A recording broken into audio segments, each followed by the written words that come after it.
Two trucks having sex. Two trucks having sex. My muscles involuntarily flex. Two trucks having sex. Two trucks having sex. My muscles involuntarily flex. Two pickup trucks making love. American Listen up, made. Autothoughts and Decepticons. You're listening to Prime Cuts, a non-linear history of the Transformers franchise on television. I'm one of your hosts, Audrey. I'm my other host, Nero. And we are here to wrap up Season 1 of Transformers Prime. This was a really important season for me, personally. That's why I chose it. Yeah, I mean, Prime is the series that got me into Transformers. And I am so consistently impressed still about how well this holds up and how much gets packed into a single season of this of this show. They really used their time for, especially given that it's such a narratively driven series for Transformers. They really pack a lot in a very short amount of time, really. Yeah, I was honestly surprised by the amount of arcs in this series, because obviously I remember a lot of multi-part stuff from later in the series run. In particular, there's like a run of episodes in season 2 of like 5 or 6 episodes that are all interconnected and run into each other. Yeah, but they started that from the beginning, really. Yeah, and it's like, you know, this is much shorter than the one entire season of Armada that we did. So, you know, they start strong and they pack a lot in. So, great series, a really good entryway, I would say, for people who are interested into the Transformers franchise, particularly if their interest came from the movies, since it borrows so much from sort of the Bayverse, but makes it not as awful. Right. I often say that Prime is like the most Transformers-ass Transformers show you can get. I think all of the sort of base building blocks are there, but unlike G1, it's good to watch, and it's not doing anything like crazy with it, like the Beast era or like animated. It is back to basics, just really good Transformers storytelling. So yeah, and I mean the ending of the first season, I was like, I was like 20 when I watched this, and I was like jaw dropped at the ending of season 1. So it's a crazy cliffhanger for an entire season. Yeah, like they really just they came out swinging. I would say like the series is really strong from the start. I think perhaps I've talked about it a bit.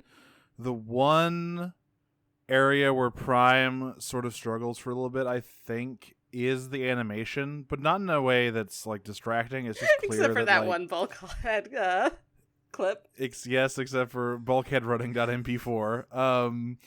There's like, you know, we talked about how they didn't have the time or money for a lot of human models, and so early on Jasper felt even more empty than it was supposed to. And I think a lot of the facial animations on the humans can be challenging for a bit early on. Yeah, but those first few episodes, they grow into it, obviously. Like by the end, I think everything looked very smooth. But those first few episodes, there are some challenging faces. You know, it's like any other CG. So you get more comfortable with the software you're animating in. You sort of learn its limitations and learn how you can kind of flex against those. I remember that by the end of the show, it looks great. Like season 2 and season 3 are both great looking shows, especially in the lighting department. I think there's also a level of adjustment on like the viewer side to the art style, because the art style itself is quite jarring. If you've come from any other series, it's much the robots in particularly are much flatter, for lack of a better term. They're still really greebled, but they're much less bulky. They're much like rounder and like like smoother, not flatter necessarily, but smoother. Yes, they're very smooth. They're very Yeah. curved. That's what it is. The marriage of the Bayverse style and the animated style, as we talked about at the beginning, where it's like you have these in places highly detailed models, but like so very stylized proportionally, where Yes. they and I think Yeah, and a that lot comes of from people when they animated. first a lot of people when they first saw this art style kind of felt weird about it, just like with animated, Hope but this doesn't awaken just- anything in me. That kind of weird. but just like I think maybe, but I mean, like, that was think me. more- That was 24-year-old me. So with animated, it was like people were really afraid that animated was going to be super childish and like skewing towards a younger audience, which obviously it ended up really not doing that. Well, Um, I think that. Well, here's the thing. I think those are two separate things. I certainly wouldn't call TFA super childish, but it does skew towards a younger audience. And I don't little think bit, but I think that- that's unfair to say. And I also don't think that makes it any less interesting of a show. No, I think Prime, what people were reacting to is like it was weird to see those hyper stylized designs brought into a 3D space, and it took a lot of time for them to adjust to that. And you know, Transformers and fully CG shows have had a little bit of a rocky We've had history in the past. two technically, two before. They're the same continuity though, so I'm not sure it really counts as separate. And then there's the Energon and Cybertron, which were partially CG, but once again, I don't count maybe those. not the best looking CG I also don't out count there, those but because CG is not the primary that's animation true. form. Like Prime was the first primarily CG, entirely CG series since Beast Machines. And Yeah. anyway, Beast Wars and Beast Machines we'll get to. But Beast Wars is fun, but it does not look good. No, it you know, any early 90s, early mid 90s CG like that is going to age Poorly. poorly. Yeah. And there's especially in season 1, boy, that show is ugly as fuck. And actually, but it's got a charm to it. That's actually another good point, which is that given that this series is over a decade old now, again, they had to grow into it, but the CG overall has aged impressively well for Prime. Right. And nowadays, of course, fully CG shows are the norm. I mean, after this, every single televised Transformers series was fully CGI. You had Red after this, Cyberverse, the War for Cybertron trilogy, and coming up, Earthspark, all fully CGI. Isn't Earthspark live action? No, it's not. It's fully CG. It's a cartoon. Okay. I saw something about a live action show. You remember that? I think it was a Not Earthspark? Bumblebee. No, Okay. that's not. It's something else. I think there was I believe there was some kind of rumor about a Bumblebee spin-off show, but I can't quite remember at this point. Okay. But Earthspark is not that. Earthspark is entirely new. Okay. Regardless, I mean the other ones, those other shows. Well, your mileage may vary. I don't want to talk about the War trilogy, but we're going to have to at some point.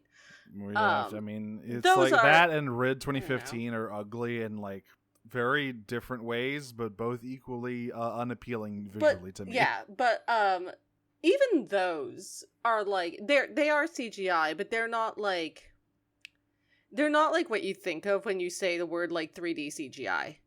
You know, like Prime is that. Prime is that, and Beast Wars and Beast Machines was that. Even Rid, as much as I don't like to look at it, it's like it's very stylized, but like you don't necessarily go with that, and like that's what I think of when I think of like 3D CGI. Like it and because it's not, it's 2D CGI. Cyberverse. Yeah, it and Cyberverse were heavily cel shaded. Exactly. and, Cyberverse you know, looks the better Dwarf- though. Yes, much better. I mean, the base designs are much Yeah. better. That's ultimately what it comes down to, because the problem with Rid is that they take all of the texture out of the Prime designs, and so everything just ends up looking flat and boring and weird. Yeah. Basically. So like Raid and Cyberverse in particular are CG, but they're like 2D CGI. So Cyberverse has the benefit of time on its side. So I think that it's pulled off better for a number of reasons. Design being one of it, but I also think technology and skill being another, probably. And then the trilogy is what happens when you get a fucking gamer website to animate your show. Do you guys like lighting? I sure hope not, because that show doesn't have any of it. Yeah. Did you like Ruby? Would you like Ruby if you couldn't see it? Welcome And to it the all trilogy. had extremely muddy texturing.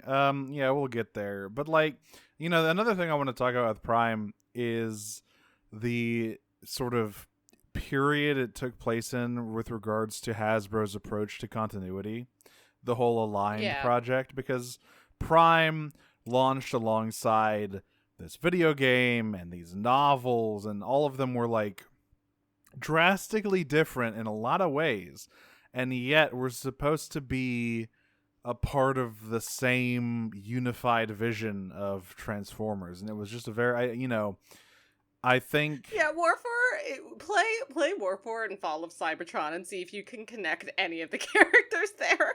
Yeah, Megatron, I guess you could do, but... Even that's kind of a challenge. He doesn't quite get there by the end of War for Cybertron either. Like, none of them do it. It was so tenuous, and like you had to really squint to make it work at all. By Fall though. Yeah. His shape, his general shape certainly was like... Oh, no, I'm just talking there. about, like, in terms of characterization and stuff. Oh, yeah, no. Obviously, like, Fall of Cybertron, he was leaning more towards I think about, like, War and Fall, for example. I think about Starscream and those. That's just G1 Starscream, straight up. Oh, yeah. I mean, it was really funny because they were like, all right, we're going to have this this new continuity, this Aligned project. We're going to revamp a bunch of shit. However, War for Cybertron, pure G1 fan service. Just slap it all on there. Yeah. Slather it on there. We're not doing much different. Who here. likes Gestalts? we like Gestalts. Yeah. You guys remember Omega Supreme? He's here. He's in the building right now. He is the building right now. Oh shit. But yeah, like the Prime, I feel like the kind of collapse of the entire Alliance continuity sort of leaves Prime floating on its own little island. I really feel like, aside from the 13 Primes themselves, not a whole lot of stuff from Prime has carried over into the future. What's in other than Knockout and Breakdown in IDW, but that's different. And Arachnid, she's there too. That's true.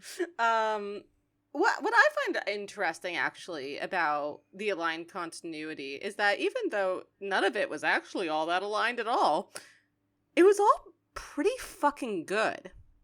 Yeah. Which meant that this was like sort of a golden era, a golden age that hadn't happened in 30 years, really. 25.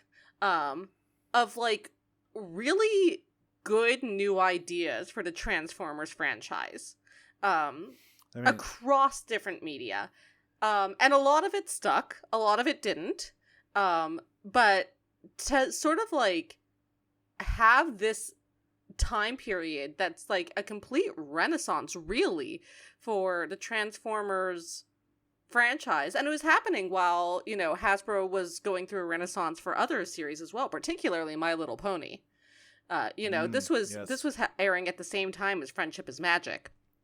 So, to have sort of this toy company be creating media at the level that it was creating media, and generating lore and story, even if not all of it came, ended up going forward, was like a pretty remarkable time in terms of just like revitalizing a franchise that had been sort of withering away. IDW had just gotten the rights to it 4 years prior in 2006. Yeah. But, it was still firmly in phase 1. And I would say most people would say that the IDW series really took off in phase 2. But like which I believe sort of began midway through Prime's run. towards I think Prime the ran end until around 2012, Yeah. 2013. So it went towards the end. It ended in 2012, and that's when Phase 2 really began. So this entire period, yeah, you're right, it's just like this huge surge of activity and people like considering what they wanted to do with this property. And I mean, we saw at the tail end of Prime, they're just like yanking everything they can, throwing it in there. Like, yeah, let's do Unicron. Fuck it. Predacons. Predacons yeah, we're here. gonna get Predacons later. We key to Vector Sigma. Fuck it, throw that in there. Matrix leadership, we got that shit too. It's all in Your here. favorite Like, bastard's back. It's Shockwave time, baby. and he's huge. But yeah, like there was so much just sort of creative juices flowing at Hasbro, and I can't help but feel as though with IDW losing the license next year, and sort of the new direction they're taking for a lot of these series, it's like we're at the end of this. We're like the last aftershocks of this period are kind of fading away. Yeah, I mean, it's been a little bit. I feel, since IDW 1 ended in 2018. Yeah. I don't think there was all that many readers in IDW 2.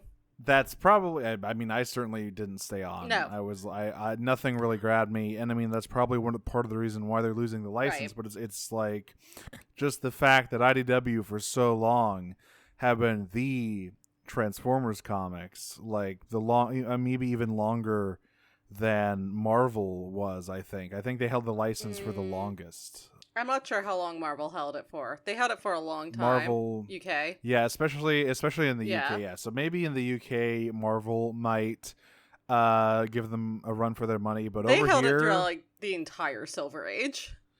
yeah, a long over time. here, IDW was the Transformers comics, and they had a lot of great ideas. And some ones that didn't pay off, but you know what? That's what you do when you run in the big comic universe. But that's gone now. Who knows if they're even gonna like keep doing Transformers comics or how they're gonna do it, if they're gonna go to a publisher or not. And like Earthspark, I've seen the previews. It looks like a fun show, but I'm not sure it's a show that I need to watch. Well, you do now. At this point. I guess we will have to. I will have to listen to Alan Tudyk, Optimus Prime. Alan Tudyk is playing Optimus. He is indeed. Oh, it's can we get something. Gina Torres back to be his wife? I actually didn't look at who was playing Alita 1. Maybe Wait, I don't Alita's think gonna she be in it? is. Oh yeah, she's in it. Oh fuck yeah! Never mind. Earthspark looks hang on. amazing. Then that's my But I don't fucking know wife. How long but like it's like let's see. Let me see. I need to like verify who her voice actor is gonna be here. If it's gonna be Gina Torres, that'd be Oh. really funny. It's not. It's Sissy Jones who plays Oh. Lilith on the Owl House. Yeah. She's still good, but like it would be perfect if it was Gina Torres. But like Earthspark, like it is the vibe I get. It's similar to Rid or the my initial vibe on Cyberverse, which, as we've established, I was wrong about. Where it's like maybe this one skews too young for me. I don't know what I'll be able to squeeze out of this one, but maybe that's just the marketing. Maybe Earthspark is going to do something wild and new. Yeah, Transformers listen, that I I haven't didn't seen expect any of the shit that went down in Cyberverse, is all I will say about that. But yeah, I mean, Prime, I think, is still like, if I'm going to tell someone to consume Transformers Media, well, first of all, I'm just going to tell them to go read More Than Meets the Eye.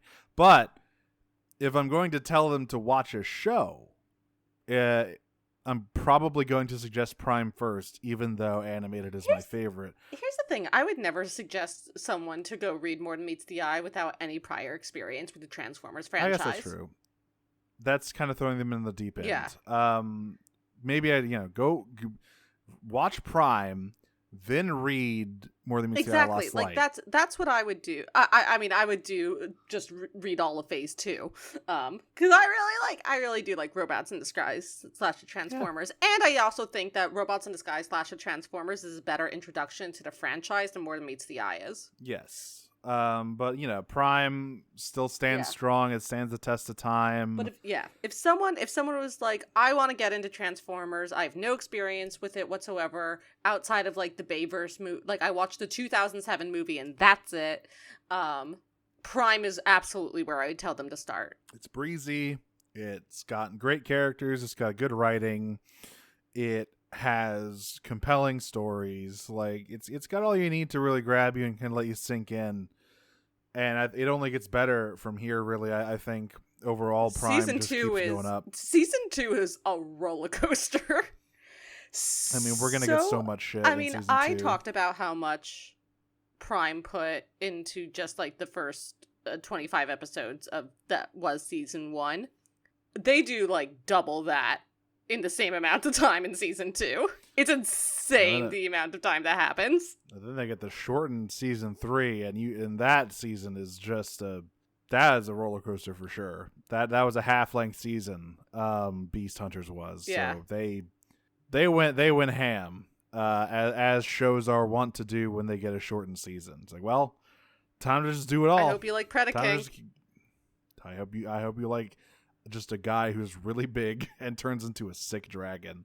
But we're far away from that. Before we announce what we're doing next, because spoilers, it's not season 2 of Prime. We're gonna leave you hanging. We don't know when that's going to be. But first, not for a while, because we do know what the next several seasons will be. We have it all. We have a big flow chart. We have it all planned out.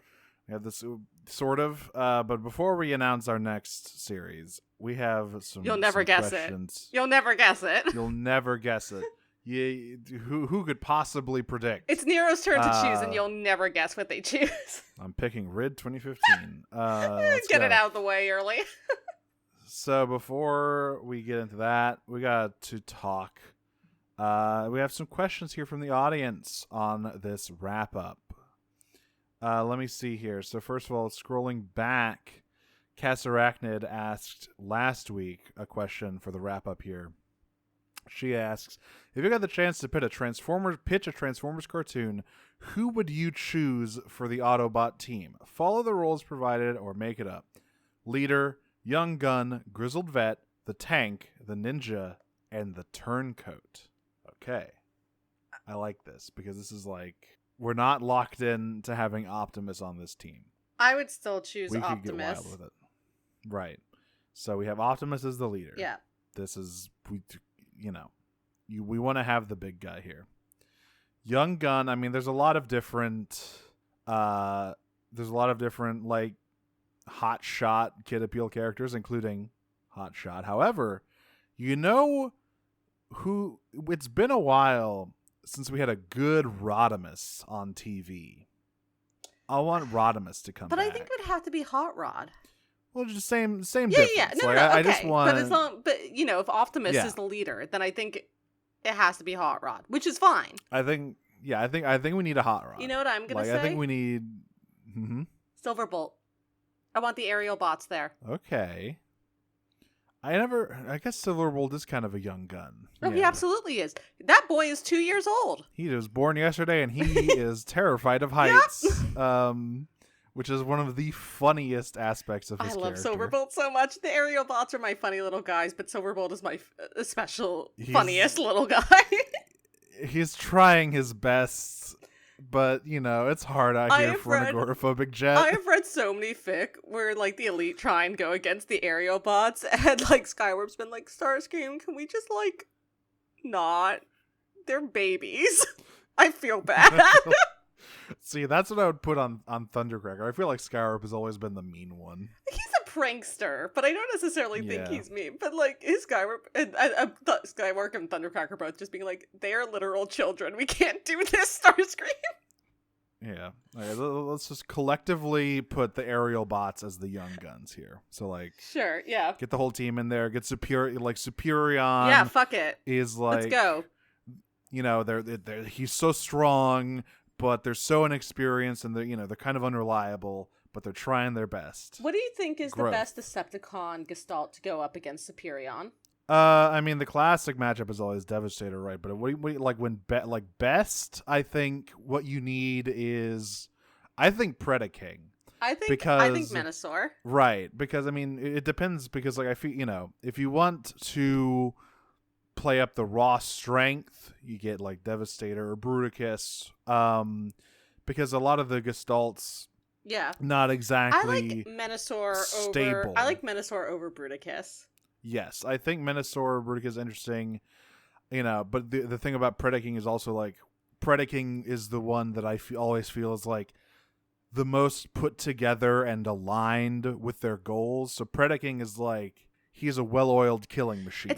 He's experienced. It's actually really interesting now that I think about it that the Decepticons don't have a flyer gestalt when they have the overwhelming number of flyers. Yeah, they have like the only Vortex is in Bruticus, but or in Blastoff, but like Bruticus is not a flight team. No, yeah, the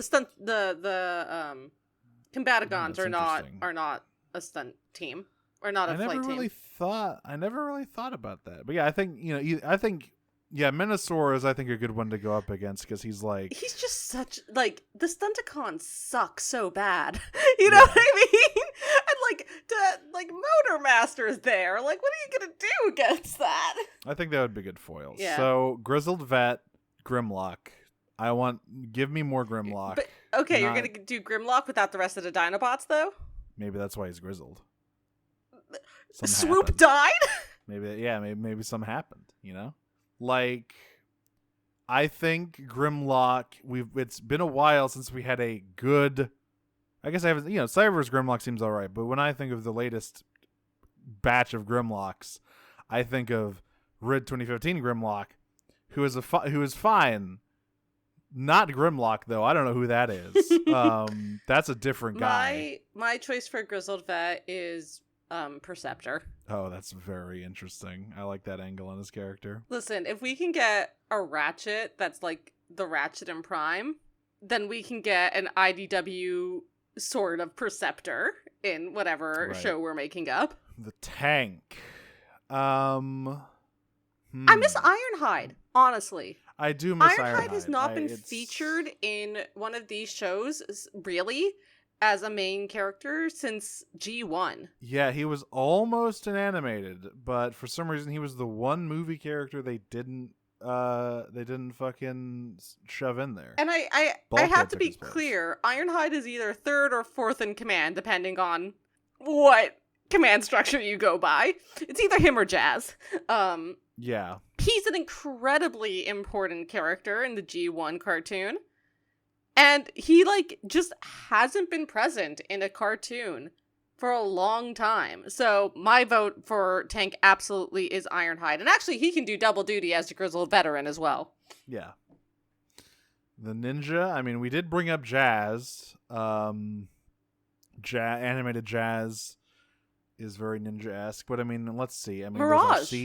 I choose Mirage. Ooh, Mirage. I choose Mirage. I think that could be another fun. character who has not really shown up in a cartoon since G1. But listen, the covert ops team on the Autobots in G1 was pretty small, and it was pretty much Jazz and Mirage. So yep. Mirage. I also think he's an interesting character foil. I really like the idea of a Towers mech being on the Autobots and everyone hating him. Right, like him. I think the angle of Mirage being this, they need him, but he's such an ass, he's so fucking snooty. So for anyone not familiar with the G1 continuity, Mirage is a Towers mech, which is a very, very high class. He's a fancy boy. Yeah, he's a little fancy boy. And he there's friction between him and other members of the Autobots because especially Cliffjumper. Yes, especially Cliffjumper. And I mean in the comics, Sunstreaker as well has issues with him. Which is very funny. Because of Sunstreaker's profession, yeah. Sunstreaker is a artist to the aristocrats in the comics. But I think Mirage would be my choice for ninja. So the last one here, I have a question about the turncoat. Is this an Autobot who betrays the team, or is it a Dinobot situation where early on, like, a Decepticon or an opposing faction member joins the Autobots, and like that's a whole situation. I think it's your choice. And because I've always really liked that dynamic, and Yeah. I'm sad they never really, like, they did a little bit in Armada, but I want more of, like, because like with Beast Wars, that was through the whole thing, was like, ooh, is Dinobot, like, is he on the level? What are his goals? Is he gonna stay good? What's going on? so I actually have two answers depending on what version we're going for. If it's the first one, if it's Autobots who become like disillusioned with being Autobots, etc. I'm gonna put down for Sunny Insides. Ooh. They join the Decepticons, or they just go neutral? I think they go rogue. I think they're both like, you're not doing enough. Oh, they're like fucking, like, they go like Rambo mode. Yeah, exactly. They're like, you're not I like doing that. enough. Like, we know Jet Judo, we're gonna take them down. For the other side, I mean, the obvious answer is Deadlock Drift. Oh yeah, I think, Drift has been the go-to for that one in the past couple of years here. One thing that hasn't really come up since Dreamwave, the old Dreamwave G1 comics, was there was a detail that Grimlock used to be a Decepticon in that continuity. That's right. Yeah.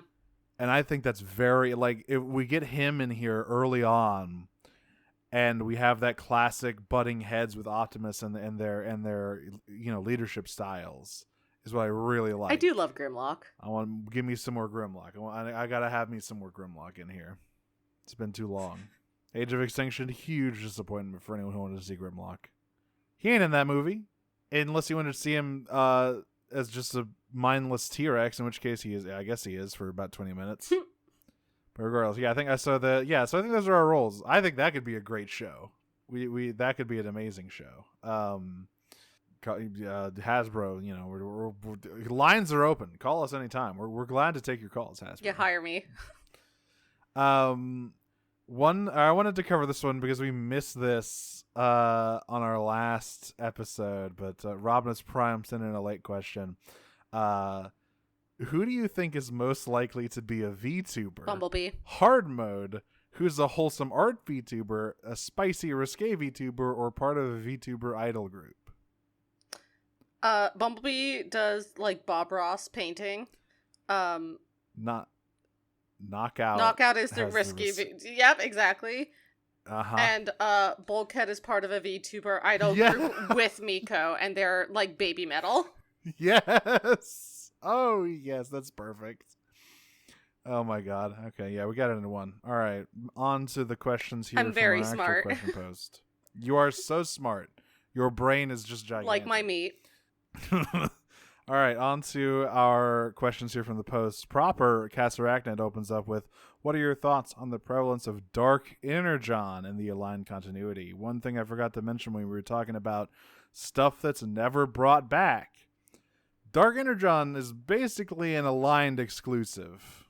Like, it's not a concept that was ever really played with again. It's interesting in how it relates to Unicron, I think. Listen, like I said, I think regardless of how like far they continue into the future, I think most of the ideas that were generated there during this time were genuinely interesting. Yes. Now, I think with Dark Energon, is it sometimes the classic purple juice makes you evil? Perhaps. But when I think about how it is used in the finale there, of the like uneasiness of like, why is there Dark Energon on Earth? What is happening?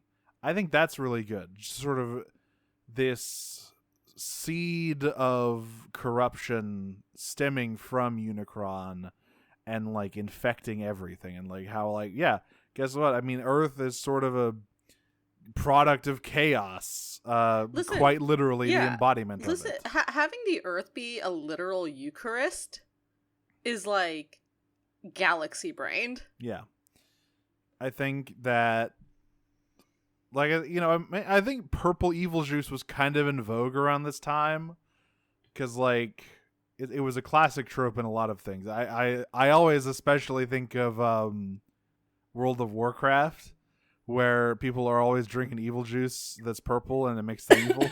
I wouldn't know about that because I'm I'm a Chad.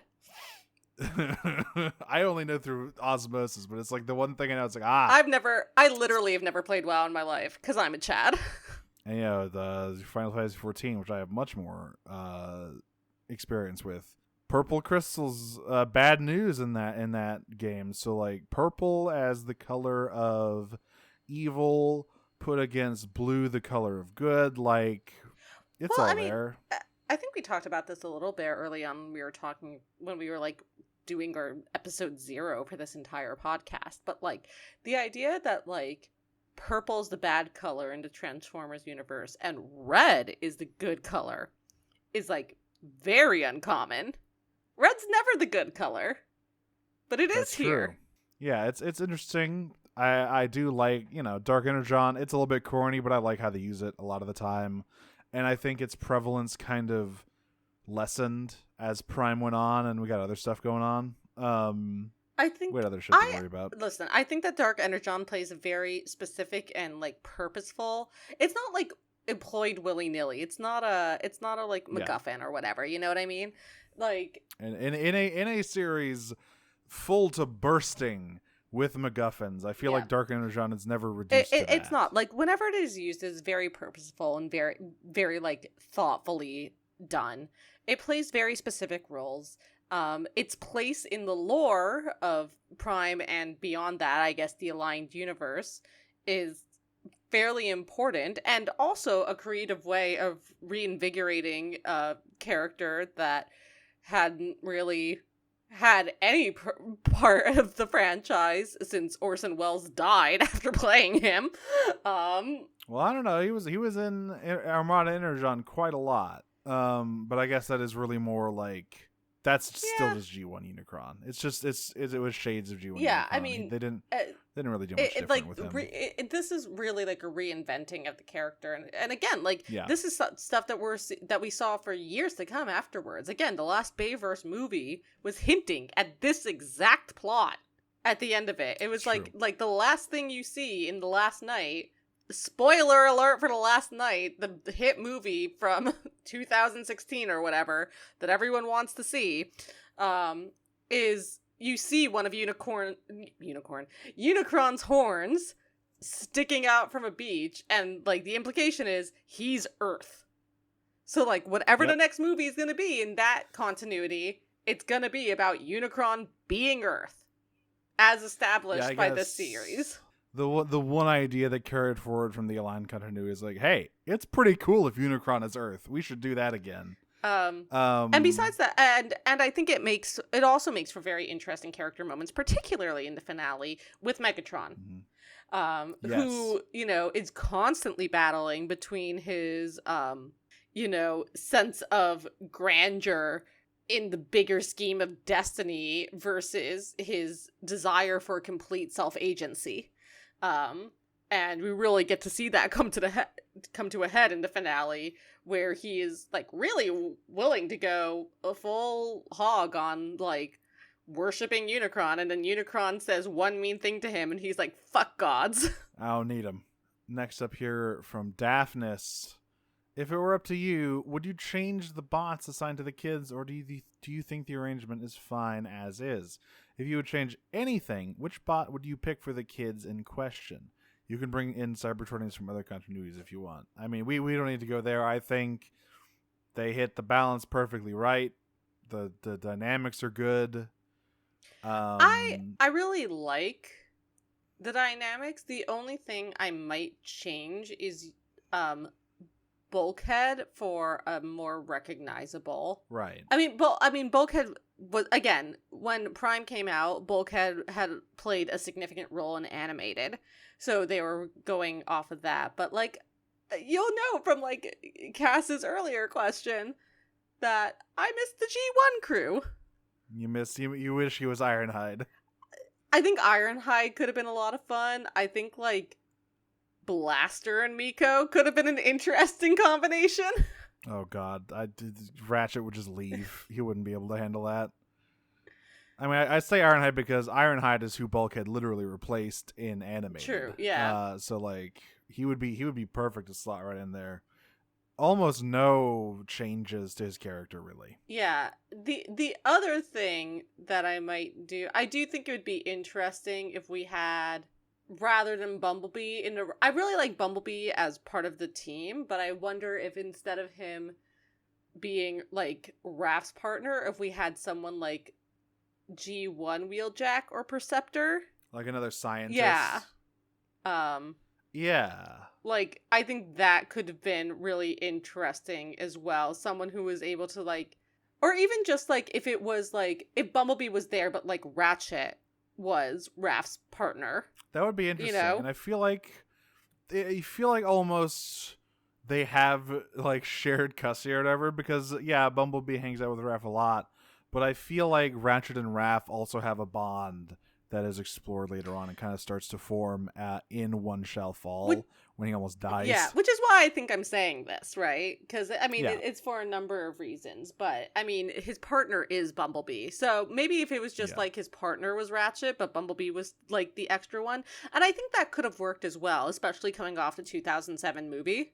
Like, to have Bumblebee be, like, an isolated, like, to have him be more of more of the protagonist Autobot than he is here. Because it's interesting too, because it really feels as though with Raph and Bumblebee, they feel so much closer in age relatively than the other two do. Like, they almost feel like siblings, whereas the other two are in a little bit more of like a mentorship thing. I don't know. I think RC and Jack are trying to get together, so I guess that is one thing to say about this dynamic. That one, something is happening there. I don't know what it is. I'm just saying, it could be a story of Power Glide, but you're playing. Something is happening. But yeah, I think for the most part, the dynamics they hit on are good. But I would like to see more Raph and Ratchet in the future. I think that's very sweet. And we will. Slipstream Sam asks, if you could pick any Prime character and drop them into another continuity of your choice, who would it be and why? Personally, I'd put Prime Starscream in G1 because I think it would be funny. It would be okay, funny. Ever since I saw that post, I cannot stop thinking about Prime Optimus in G1. Yes, just selling all the corny bullshit they say. Well, and just like accidentally knocking Megatron flat on his ass because he's 2.5 times his size, and Ironhide going, "Gee, Prime, it's a great thing. I can't wait to tell your wife that the war is over." My what? No, my what? Oh man, I want to see Prime Optimus do a slam dunk. I want to see him ball. I think the idea of like of Prime Optimus ending up in G1 and just accidentally knocking all the Decepticons flat on their ass because he's 2.5 times their size, and then all the Autobots cheering and him being like, "Wait, no, stop! I didn't mean to do this." Similarly, Prime Megatron transported into G1. I feel like that would go so south, though. That would go very south. That would be a bad scene. It would be kind of funny though. Yeah, I'm not so sure about that. First of all, Starscream is dealt with instantly. I don't think Prime Megatron deals with G1 Starscream. I don't think he fucks with that. Well, maybe he does. I don't know. It took him a while to try and kill Starscream. I mean, listen. Again, this is the comic continuity and not the cartoon of G1. But Megatron took him off the list over and over again. And there's only one reasonable explanation for why that is, and it's because his pussy game ridiculous. It's literally the only reason. The only conceivable reason. I mean, I'm trying to Prime RC and G1 would also be entertaining. Though just replacing her. Yeah, I mean, I think they're like I think RC is actually probably the closest one-to-one of G1. I don't know. G1 are like if we're talking the cartoon. Yeah.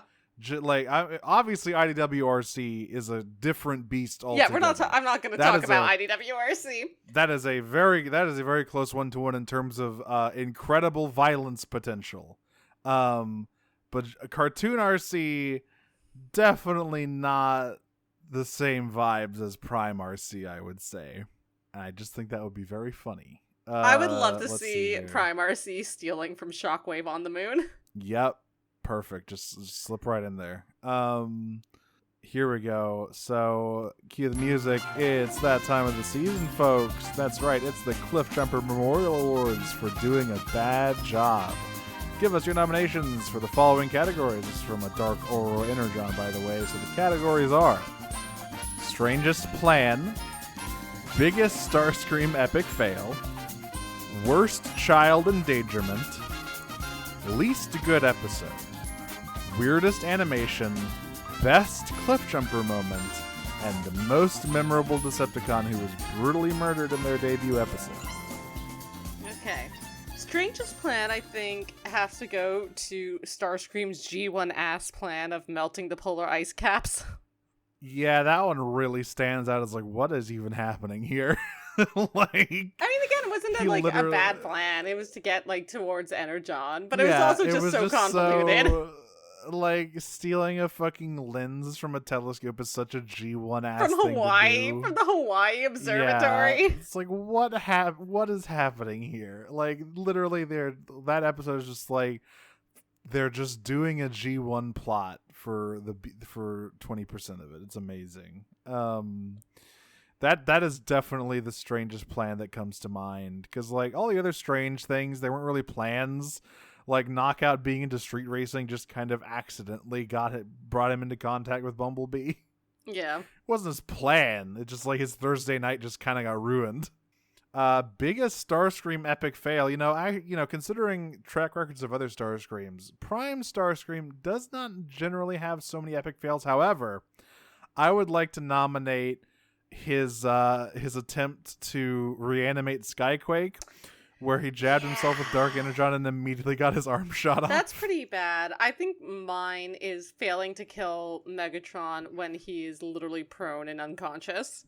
Yeah, he had a lot of opportunities. And then getting fucking like Orca with a salmon afterwards, as soon as Megatron wakes up. Like, to piss Megatron off so much that he doesn't even bother killing the two Autobots inside his ship so he can go kick the shit out of you. Pretty bad, dude. Yeah, that one's like a real fucking error on Starscream's part. I mean, he tried. It's just that Soundwave would not let him pull the plug. Right. Well, yeah, like I said, we're not talking A for effort, but like that is a fail. Yes. I think the arm incident was a bit more spectacular. It's pretty bad, yeah. He ate shit instantly and had the worst excuse possible to knock out, like... And that was also an episode of Comedy of Errors where he's like, no, my arm. I mean, not my arm. I mean, yes. I mean, no. And then he got beaten up by Skyquake's zombie arm. So, like, just a whole trail of bad shit going down. Yeah, that was pretty bad. No, you're right. Worst child endangerment. I can't put down Raph getting blasted by Megatron, because there was no way they fucking knew that was gonna happen. That was insane. Megatron just sniped Bumblebee from fucking 3,000 feet. Here's the issue with Prime, is that generally speaking, they are actually much more responsible. And the children get endangered when they do get endangered, for circumstances far beyond their control for the most part. I think the only thing I can say is Bumblebee street racing with Jack. That was irresponsible. I would also say teleporting them directly onto the Dingus train and almost getting Jack and Miko vaporized by a nuclear explosion. That one wasn't great, but I do understand why. Yeah, they had no choice on that one. The street racing, though, you're right. That was definitely like... No one needed to do this. Come on now.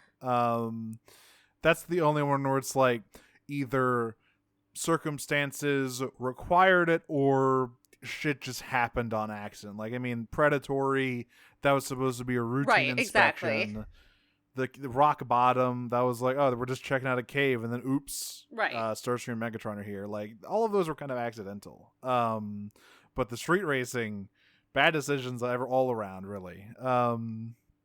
Least good episode. Ooh, Let me look back real quick. Let me see. It's some of the earlier ones when they're sort of just getting into their stride, I think.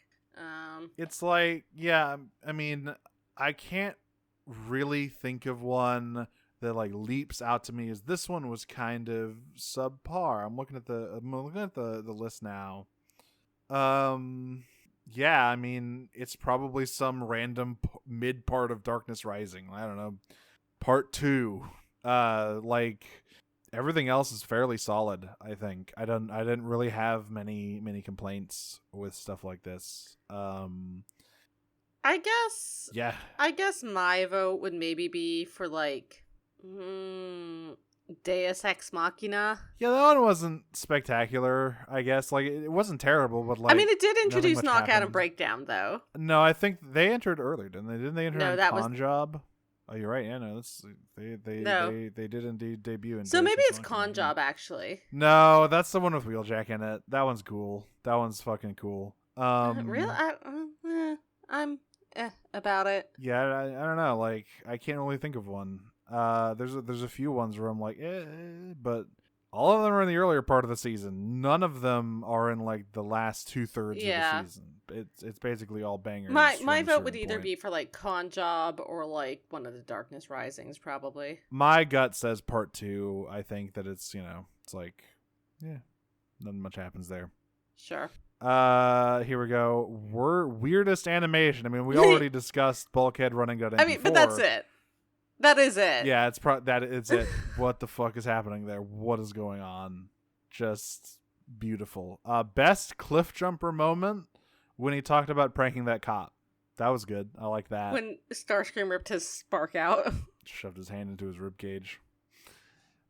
Most memorable Decepticon who was brutally murdered in their debut episode. I mean, I guess Skyquake. Yeah, I would say Skyquake. I mean, I say Skyquake with the knowledge of what happens in later seasons. Exactly. He's the one who actually becomes important later on, unlike Makeshift, who will never be brought up again. Right. But even in this one, he's at least brought back more than like Makeshift is. Yeah, it's true. He gets turned into a zombie a couple episodes later. So yeah, I would say Skyquake. And that does it for the Cliffjumper Memorial Awards for doing a bad job. See you next season. So now I guess it's time. We have one. No, we have one last question. That's right. From Dark Aurora and John again. What Transformer would you also like a Lego version of? I mean, I collect Starscreams like they're going out of style. So I mean, if they make one Starscream set, that's immediately you got the whole Trine right there. They can pump those out easy. That's true. Different color bricks. That's true. I know they have different colors in the Lego factory. I have 2 friends who work there. Exactly. Just pump them right out there. That's easy money right there. Lego Unicron. I want it to be even bigger than the HasLab Unicron. Like a Legoland statue. Yes. Enter into Legoland, you see Unicron watching you. Hell yeah. That sounds cool. But yeah, I think Starscream would be a fun one. Kind of finicky, though, depending on the design. Yeah. I think with a Lego, you want like a more solid silhouette. So maybe like a Megatron or a Soundwave. I mean, again, depending on what version of Starscream, he's pretty solid. That's true. You're doing G1. Yeah, G1 Starscream can they're all blocky assholes. Yeah, it's true. All of them deeply rectangular. G1 is 80s cartoon toy designers were like, we're not transforming that. Fuck it, make them bricks. They are all like, if you don't make them square to begin with, we're not transforming it. Yep. All right. So now that we've finished our questions here, now it's time to officially announce our next season. That's right. Surprise! It's animated. Season 1. Surely all of you had guessed this by now. I thought it's my favorite season. We started with Armada, our entry points. You chose your favorite season or your favorite series. Now I'm choosing my favorite series, animated. We talked a little bit about Animated's initial reaction in the discussion earlier, but I want to go a little bit deeper into Animated's inception, right?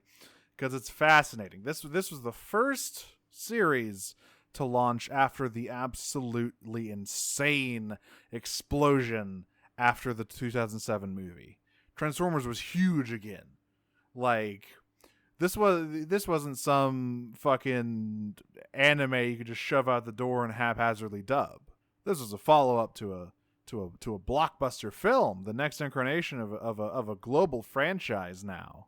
And yet, animated, I would say, is a series that probably alters the Transformers formula most drastically for one basic fact.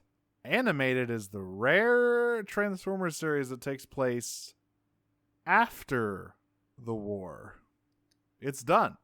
The Autobots won. The Decepticons are in exile. Oh, I would say that the main difference is a different thing. What would be your main? The main difference is that Optimus is a nobody. That's another thing. That's another thing I really love. So, like, yeah, first of all, war's done. No war. Decepticons, not even a thought in anyone's head. Second thing, Optimus Prime, grand leader of the Autobots? No. Optimus Prime is a fucking space station maintenance jockey. Yeah, they're all like construction guys. He and his team are just some dudes. And like he used to be, a cadet at the Autobot Elite Guard Academy. He had the whole life ahead of him, but some shit went down, and now he's stuck in the middle of nowhere with all these other misfits and washouts, working construction. Third thing, Optimus Prime in this series, voiced by David Kaye, who is, of course, most famous for voicing Megatron from Beast Wars to Transformers Cybertron. We had a lot of time with him in our first season in Armada. And so, yeah, it's just a wild departure from a lot of Transformers mainstays. And you can even see that in the art style. We talked about it. It is extremely stylized. We got lips. Oh, lips and chins galore. Boy, howdy. This is the series that has become infamous for the gigantic chins that some characters sport. TFA characters have large chins. Statistically untrue. Sentinel Prime, who has a chin of 10,000 men, is a statistical outlier and should not be counted. It is impressive. I don't know how he keeps his head held up, but yeah, like. So Transformers Animated is from the same crews that worked on a lot of early to mid 2000s Cartoon Network shows such as Teen Titans and Ben 10, which I think you can definitely see in the art style and in a little bit of the writing, and also in some of the voice casting. A lot of the voice casting as well, and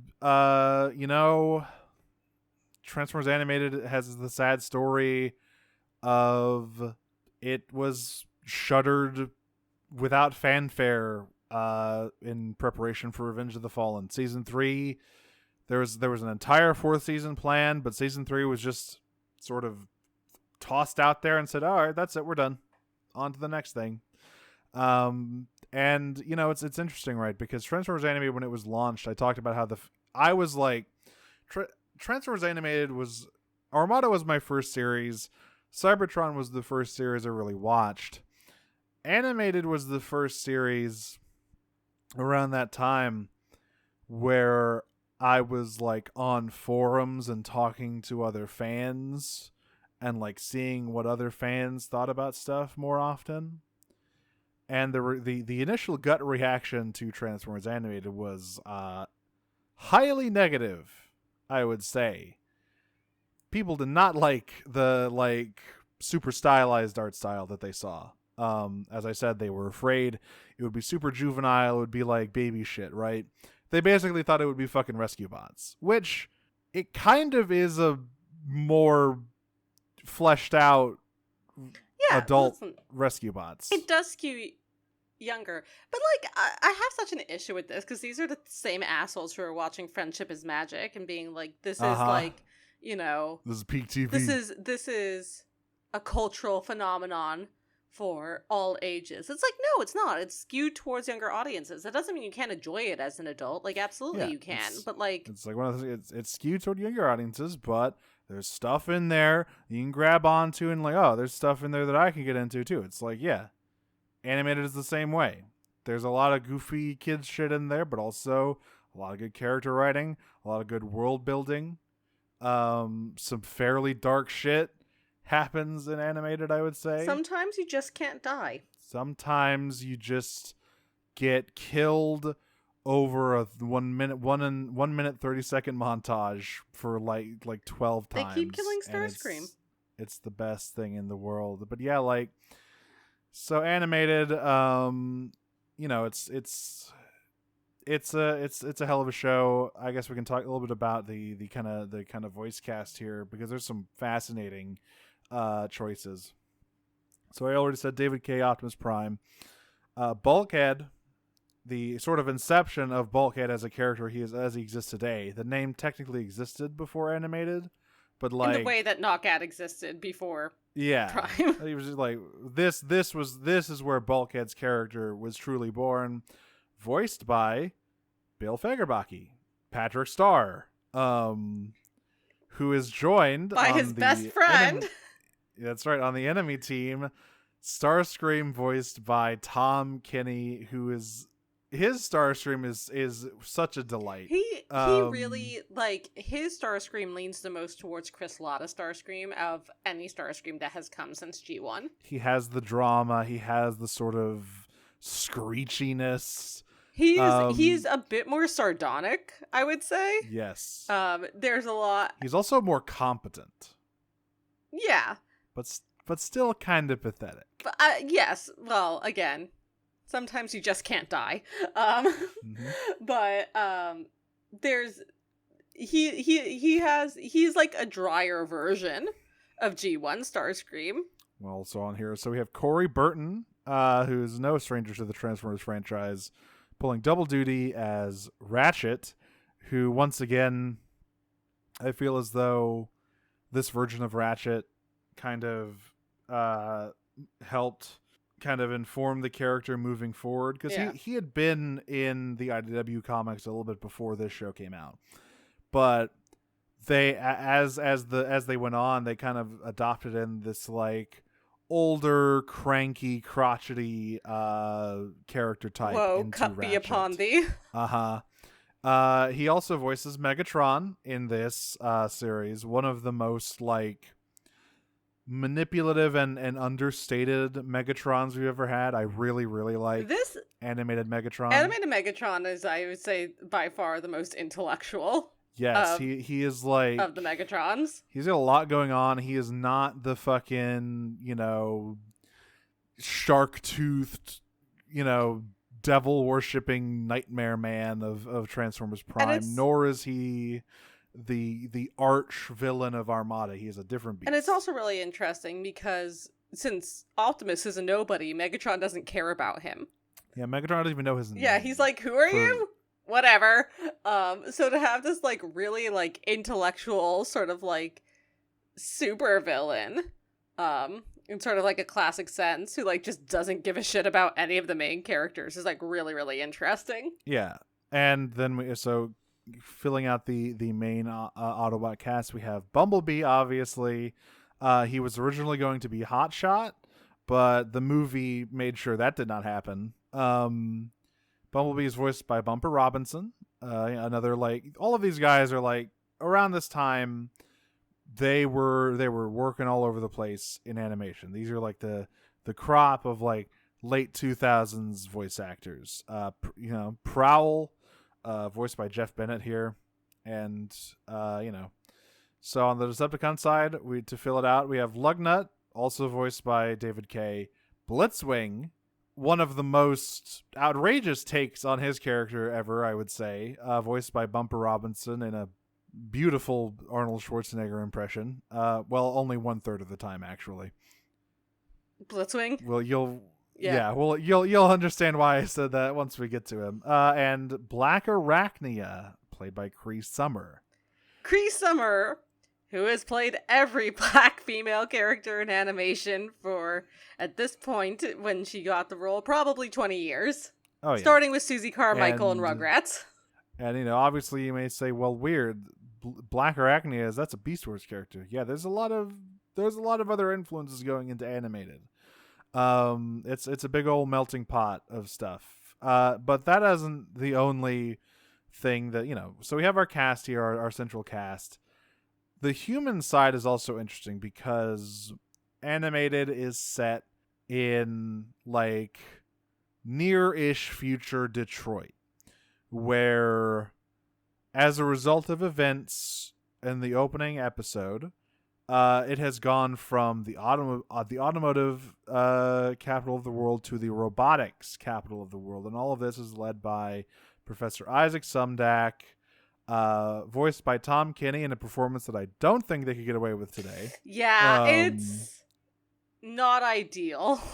Little bit Apu-ish, not quite that cartoonish, but just they would not have it's not cast ideal. it this way. It's not ideal. They would not have cast it this way today. Who is struggling to raise his precocious daughter, Sorry Sumdac, played by Tara Strong. Also not. I mean, she's not putting on an accent, but also not ideal. No. And it's about it almost positions the Autobots as superheroes because there's a lot of human supervillains they contend with, because one thing they wanted to do with animated, which I think they accomplished very well, is they set out to be like, we don't want the Decepticons to be bumbling cartoon villains that the Autobots defeat every week. We want it to be like a big deal when they have to come into contact with the Decepticons. And I think they established that very well. It is a dynamic that I find very interesting of like, we have all these other stuff going on, kind of similar to Mech, obviously not as serious of a faction, but like all these other different threats kind of unrelated to the Decepticons, but still an issue. And it's just like a very fun show, very fun and breezy, but like it's got some stuff in there when you dig down into it. It's got some cool storylines. It's got some cool characters. This is where Lockdown originated from. I mean, played by fucking Lance Henriksen in this series. It's crazy. It's wild. I'm almost definitely going to, just telling you in advance, call him Lockjaw. Lockjaw? I don't. Is that his new name? No, it's not. It's just a thing that has to do with Lock, and I look at him and I see his jaw, and I think Lockjaw instead of Lockdown. I mean, he is an animated character, so he has a very impressive chin, obviously. But yeah, I mean, there's a lot to dig into with animated, and we'll only scratch the surface here with season 1.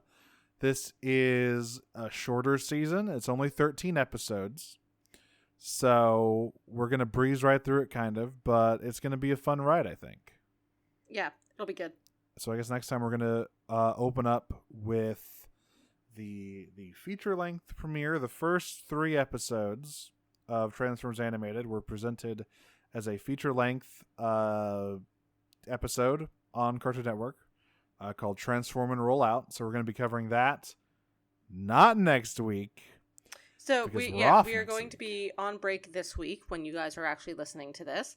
But stay tuned for announcements in the Discord.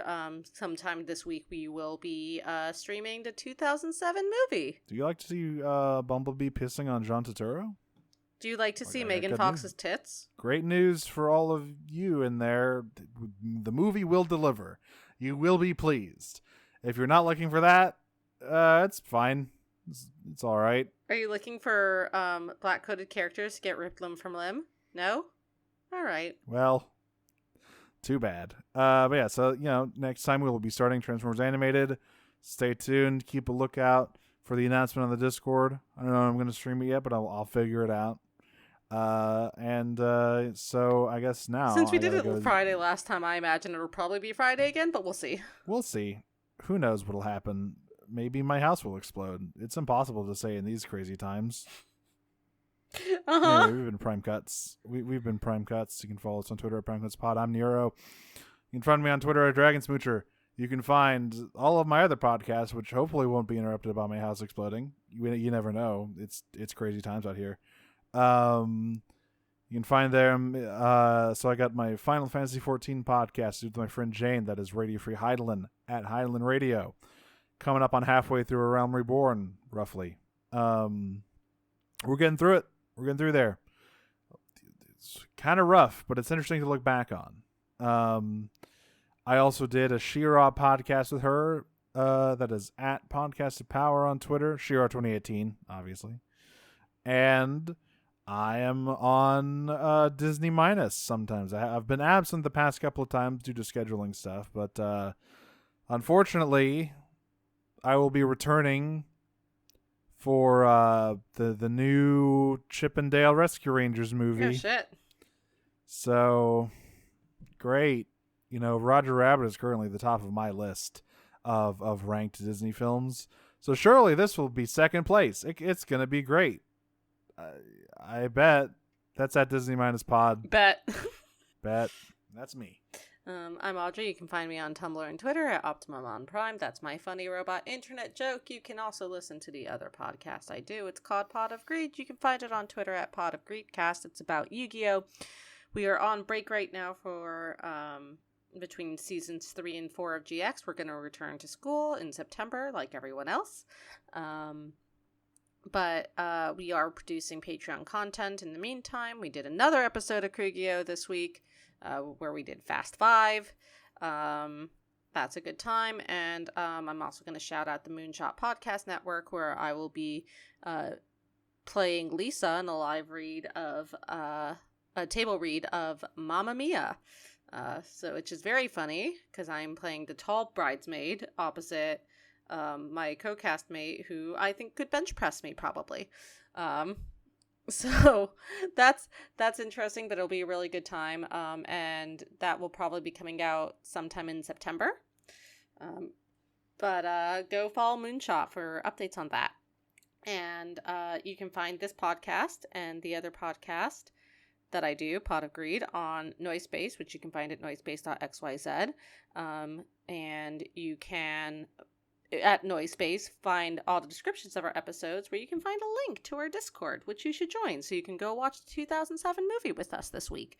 You can also find that link in our bio on Twitter, which you can find at Prime Cuts Pod. And that is basically it. It's a wrap on Prime.